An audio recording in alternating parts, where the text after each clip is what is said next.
Welcome. This is the sixth lecture inside PC core components. Today we are going to see the motherboard. A computer motherboard is nothing but the circuit board or circuit which controls the entire functioning of the computer.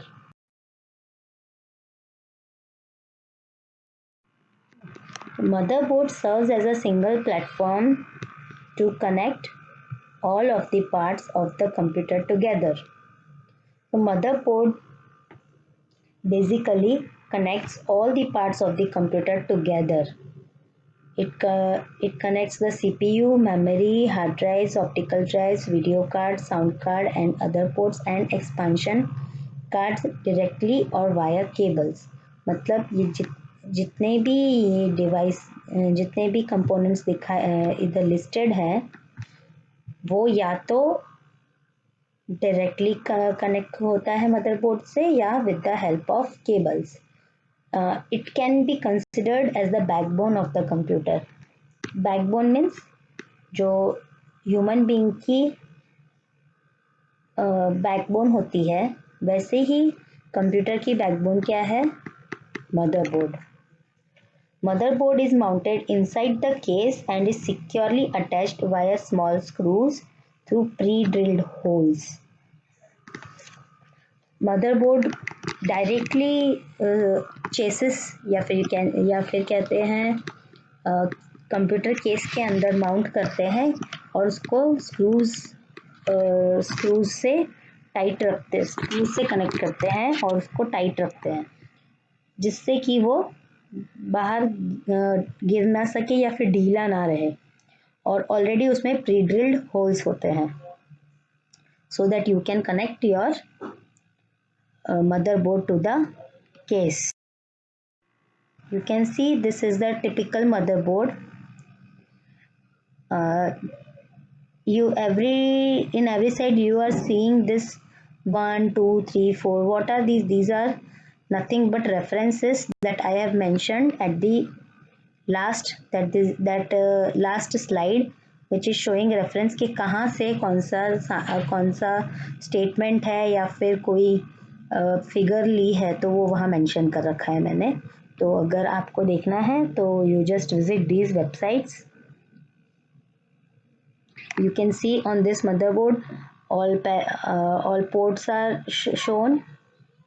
Then these components are shown.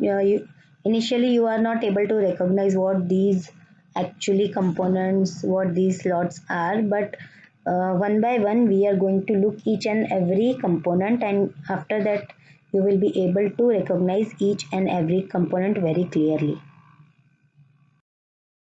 So features, what are the features of motherboard? Motherboard varies greatly in supporting various types of components. Motherboard supports a single type of CPU and few types of memories. Video card, hard disk, sound cards have to be compatible with the motherboard to function properly. Motherboards, cases and power supplies must be compatible to work properly together. Means all these conditions when get satisfied, then your each and every component like cards, memory cards, everything will work together when all are compatible to the motherboard. Popular manufacturers of motherboard are Intel, Asus, Open, A-Bit, Biostar, Gigabit, MSI. Now here we are going to have a look on what are the components. So here you can see these red number of arrows. It is showing all connectors and ports. These are audio and mic jack. Here you can see Ethernet port, then PS2 port, then serial port, etc. Now here it is showing that this is AGP slot, then PCI slots, south bridge, north bridge with heatsink, hard drive slots, RAM slots, power connector, CPU heat sinks and mounting points for fan and CPU socket. तो ये जो components है, ये सारे components हैं या फिर slots है या जो भी दिख रहा है वो कहीं हर जगह कोई ना कोई कंपोनेंट ऐड होगा. जैसे कि डी रैम है तो मेमोरी स्लॉट्स है तो हम इधर हम रैम को कनेक्ट करते हैं. पावर कनेक्टर तो जो एस है उसका पावर केबल को हम यहाँ कनेक्ट करते हैं ताकि एस से क्या मिलता है, पावर मिलता है. It is converting your electricity from the wall socket to the electricity that is required by each and every component. Then CPU socket, ये जो सॉकेट है इसको खोलेंगे तो इसके नीचे निकलेगा CPU इसके नीचे कवर्ड रहता है और वो बहुत ही प्रोटेक्टिव है इस कवर के इस केस या इस कवर के अंदर. AGP slots, ROM, south bridge, PCI slots, north bridge and heat sink. ये हम आगे देखेंगे, जैसे जैसे आएगा वैसे वैसे आपको समझ में आएगा कौन सी क्या चीज़ है. So this is more detailed and clear figure. You can see everything here shown. Some extra you can see CMOS backup battery is shown. BIOS is shown, then ATX power connector is shown, then rest other things are same as it was shown in before figure.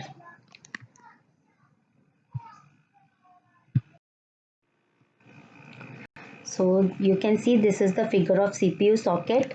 CPU socket or processor socket is used to install or insert the processor. We have two types of sockets, LIF and ZIF socket. अब ये दोनों में difference क्या है, तो जो ZIF है उसके पास ये लीवर है जिसकी मदद से इसको आप पुल करोगे तो सॉकेट खुल जाएगा और then you are easily able to see this processor.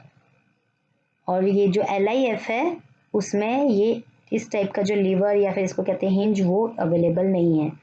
LIF में है तो LIF जो सॉकेट है वो ये बताता है कि उसमें लो इंसर्शन फोर्स है, यानी जब हम CPU को इधर इस सॉकेट के नीचे जब हम इसको इंसर्ट करेंगे तो जो फोर्स लगाते हैं वो बहुत कम लगेगा. और जो ZIF है उसमें ज़ीरो फोर्स लगेगा क्योंकि ये जो हिंज है उसको हम पुल कर खुल जाएगा और finally you are able to insert that CPU. Now coming to north and south bridge. What is north bridge? North bridge is always near the processor socket, which is one of the important components of the motherboard. ये किसके near में होता है, तो ये होता है जो CPU socket है उसके नियर में होता है. It is a focal point of motherboard and it is also called as memory controller hub. यानी ये जो नॉर्थ ब्रिज है वो क्या है, मेमोरी कंट्रोलर हब है. जो मेमोरी आगे आप पढ़ोगे कि मेमोरी को कैसे, कौन सी मेमोरी कब यूज़ करनी है वो कंट्रोल कौन करता है, तो north bridge interconnects processor socket, RAM slots and AGP slots. Here gigabyte chip is not bridge, it is near processor socket. मतलब ये जो नॉर्थ ब्रिज है वो किसके नज़दीक रहेगा, मैंने ऑलरेडी बताया है कि वो CPU सॉकेट के नज़दीक रहता है और किसको कंट्रोल करता है, मेमोरीज को. तो वो कौन से पोर्ट्स को कनेक्ट कर रहा है या फिर स्लॉट्स को कनेक्ट कर रहा है, प्रोसेसर सॉकेट को, रैम स्लॉट्स को और AGP स्लॉट्स को कनेक्ट करता है so that it can easily manage the memory. Then coming to south bridge. South bridge and north bridge are two main poles of the motherboard. South bridge interconnects primary and secondary IDE interface, SATA connectors, floppy drive, PCI slots and BIOS. South bridge किसको connect कर रहा है, तो south bridge primary secondary IDE interfaces को साटा connectors को और floppy drive connectors और पीसीआई स्लॉट्स को। ये जितने भी स्लॉट्स मेंशन कर रहे हैं हम वो कहीं ना कहीं मेमोरी को ही कनेक्ट करते हैं। वैसे ये सारे स्लॉट्स हैं। जैसे कि साटा जो है वो हार्ड डिस्क को कनेक्ट करने के लिए वो कनेक्टर स्लॉट बनाया है या फिर कनेक्टर है। और आईडीई इंटरफेस जो है वो पुराने टाइप की जो हार्ड डिस्क थी वो वाला कनेक्टर है। All IDE interfaces are nowadays replaced by SATA. Floppy drive connector, that is also memory, PCI slots and BIOS. All these are small memory units that are managed by South Bridge. North Bridge किसको manage करेगा? तो RAM slots, AGP slots and processor socket. While South Bridge will manage IDE interfaces, SATA connectors, floppy drive connector, PCI slots and BIOS. Now coming to RAM slots. RAM slots are used to insert RAM. मैंने आगे भी बताया था ये जो slot दिखा रहे हैं ये आप देख सकते हैं और उसको कैसे हम इंसर्ट करते हैं, ऐसे वर्टिकल रखते हैं so that you can properly insert your RAM card. You can see these are the RAM slots. Here it is shown 1 2 3 4. So basically you can insert 4 RAM cards. अब आप देख रहे हैं कि इसको कैसे हम इंस्टॉल करते हैं। तो इसको हम वर्टिकल खड़ा रखते हैं और फिर इधर इसको प्रेस करेंगे तो पिन अपने आप उसको पिन जैसे हम प्रेस करेंगे वैसे ही पिन जो ये वाइट कलर की पिन दिख रही है वो रैम कार्ड को टाइट कर देगी ताकि वो हिल ना सके और वो प्रॉपर फंक्शनिंग करे। RAM slots are used to insert RAMs. There are so many types of RAM slots.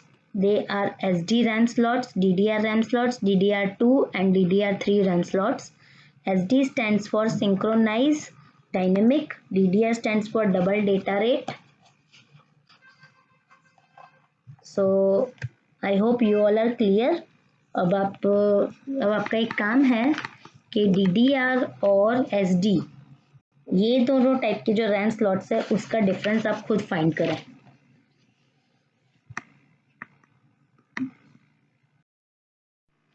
What is AGP slots? AGP slots are used to insert or install AGP cards. What is AGP? AGP is accelerated graphics port. This slot is for graphics and 3D gaming purpose. It is always besides the PCI slots. यानी PCI slot के पीछे एक slot आता है, इसको हम बोलेंगे AGP slot. आप इधर देख सकते हो यहाँ पे 1 2 3 PCI slot है और ये है AGP slot.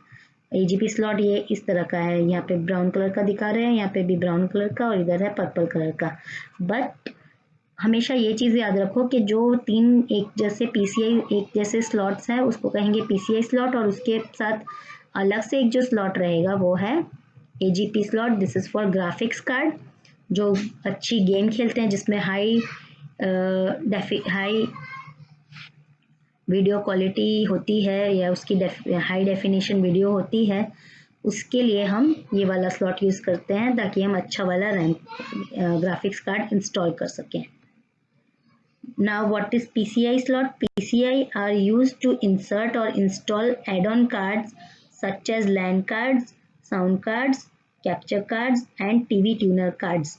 PCI full form is peripheral component interconnect. मतलब 1 2 3 PCI slots किसके लिए यूज होते हैं?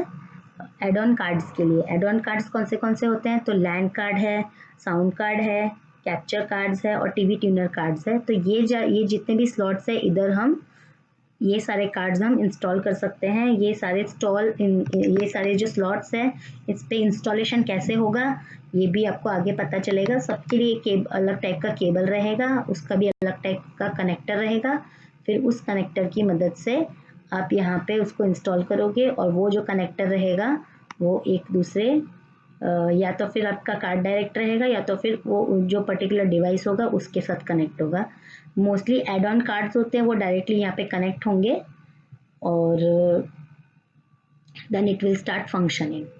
सो PCI स्लॉट्स जो था वो कौन मैनेज कर रहा था? This is a question for you.